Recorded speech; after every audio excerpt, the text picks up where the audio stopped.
I mean, we did jump right into sort of the kinky BDSM stuff, right? But I think that helpfully kind of puts on the table that we are not about a decent enterprise tonight. It's kind of an indecent enterprise. Yes. But there's been some critique of queer theology precisely on that score. It's shock and awe for shock and awe's sake, right?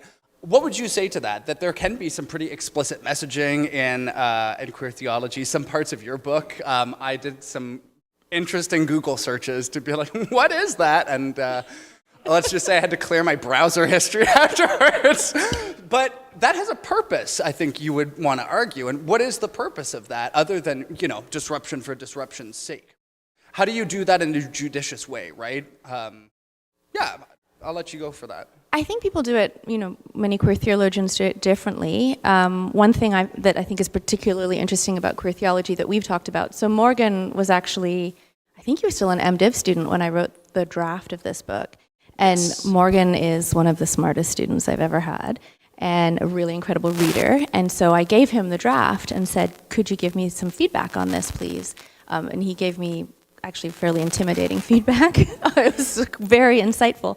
But one of his first... I was terrified of Natalie for 4 full calendar years, so favor returned. I'm so nice.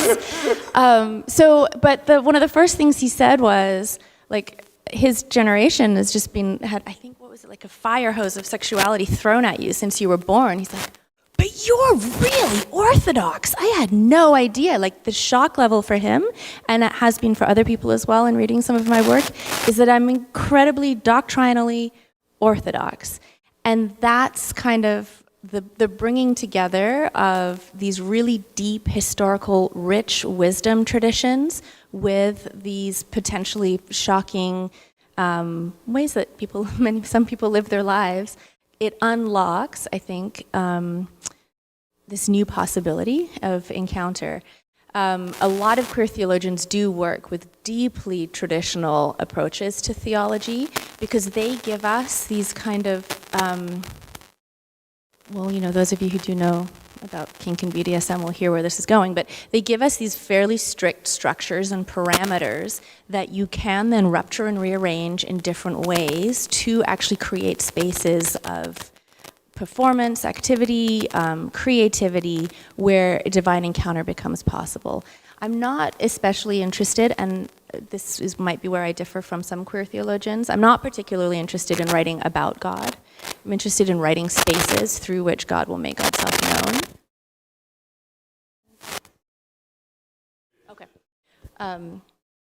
So that rupture, what it does is it takes something really solid, breaks it apart to release the spirit, to create this transcendent moment of what's possible. I'm trying to think theologically, I don't want to shock you with BDSM, but there's something where if you went home and now and began to think about God's power and began to think of it along the lines of certain kinds of sexual practices that we never talk about in church, and that are certainly not sanctioned by church, then it would start to ripple out and begin to have a systematic effect on the way that you think about God.